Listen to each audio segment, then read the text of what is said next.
This is the end of the hunter's nightmare, the fishing village where so many horrible atrocities were committed against Kos and her children that resulted in the curse that's plagued hunters for decades.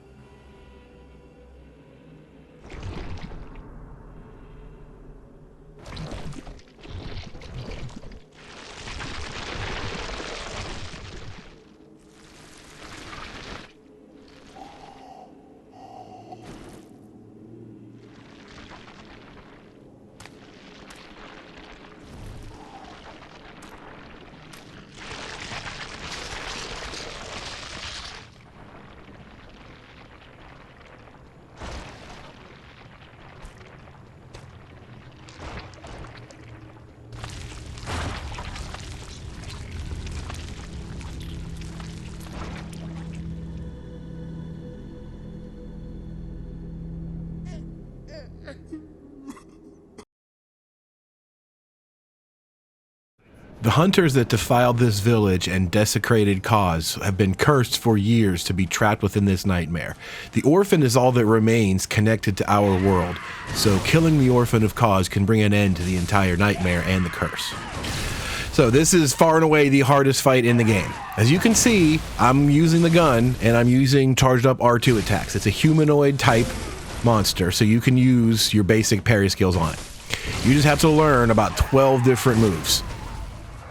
Anytime you see just a regular forehand, like swiping down, you can shoot it and hit it. Most of the other two attacks that are similar are going to be sideways attack, a forehand backhand or a backhand forehand. In those cases, you can pretty easily shoot the second one. Just watch for his hand to start and then pop him. I'll try to just illustrate all the ones that I can. He does this dashing uppercut, which you can generally easy shoot him for, but sometimes it'll miss because of your angle up and downhill. When he does a leaping attack at you, if you're at the right range, you can just kind of move to your side a little bit, and it'll go right over your head, and you can charge up an R2 in the back. I'll have a list of attacks in the description where I can kind of describe what you're looking for, but you really do have to get used to them all yourself. Phase 2 kind of throws all that shit out the window. He is 10 times more violent. All his attacks are two-handed. It's really, really difficult to predict what they are. You just kind of have to dodge towards him and hope he runs past you. You can't really shoot and parry him reliably. It's much, much too hard. You can still hit him with charged R2s in the back if you end up behind him. You get stuff like that. It's just really hard to do on command. You're better off to just take pot shots, hit him where you can, run away. He likes to do the leaping attack a lot, but in this form, he can land in front of you, behind you, wherever, because you can't follow him. It breaks your camera lock. Once he goes so high in the air, you're not going to be able to see him. So he either dives down on top of you, or he dives away and leaves a cloud of like placenta grenades behind him. It's really, really hard to tell what he's going to do when he's in the air. He's on the ground, most things look like that. He's just slamming at you wildly, 1 or 2 swipes or long-range dash attacks. You're not safe at any distance from this monster in Phase 2. You can see how much longer this takes, because I don't have any guaranteed windows to really hit him. He does wild leaping around stuff. He leaves the carpet bombs behind. You barely survive.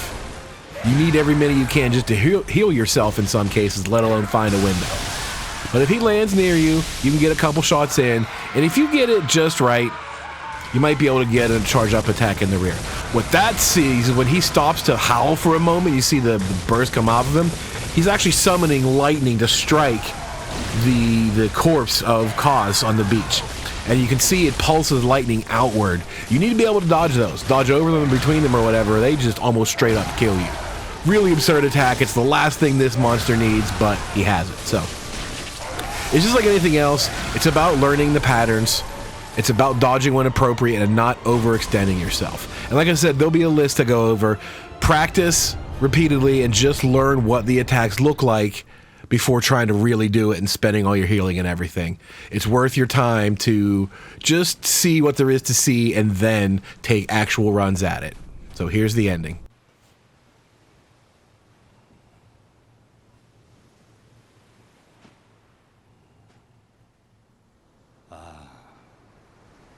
Sweet child of Kos returns to the ocean.